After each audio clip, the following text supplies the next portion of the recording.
ba ginakain to? Ay, hilaw pa. Ano kayang laman nito?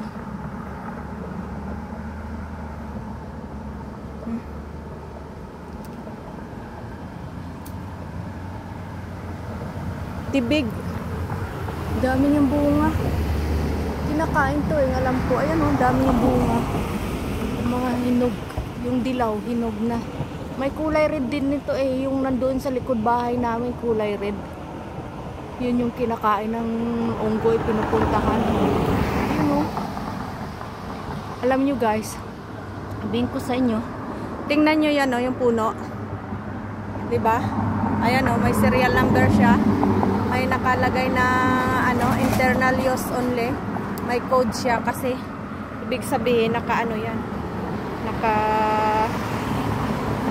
Kumbaga naka-record yung kanyang pagtanim.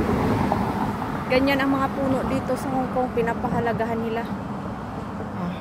Hanggang doon sa puno niya, sa ugat-ugat niya, oh, may bunga.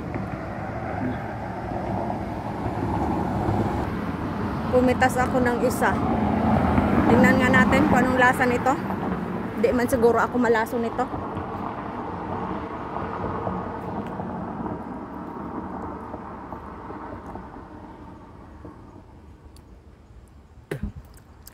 Manibalang pa siya, hindi pa siya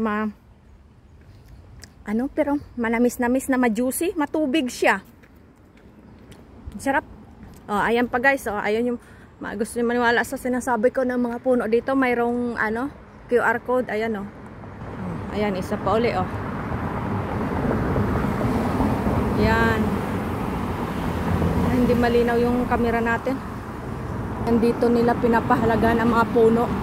Kaya dito sa kagubatan ng Hong Kong, wala kayong makikitang kalbong bundok. Kasi lahat ng mga natutumbang kahoy, pinapalitan na kaagad nila yan.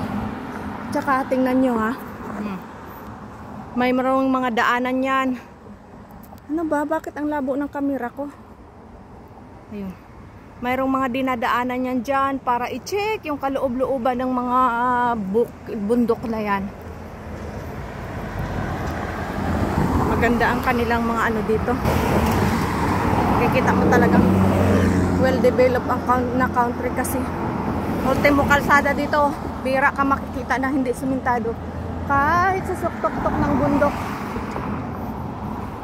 mayroong mga daanan yan, simintado.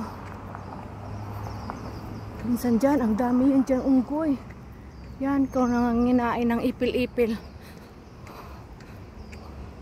Kaya may dala ako nito oh. Yung aking tungkod kasi di natin yan masabi na safe tayo kasi mga aggressive yan silang mga wild animals. Hinabol nga diba ako ng baboy ramo.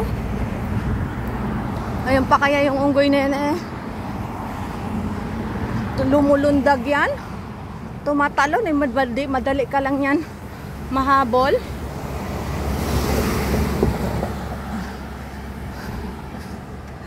Lord.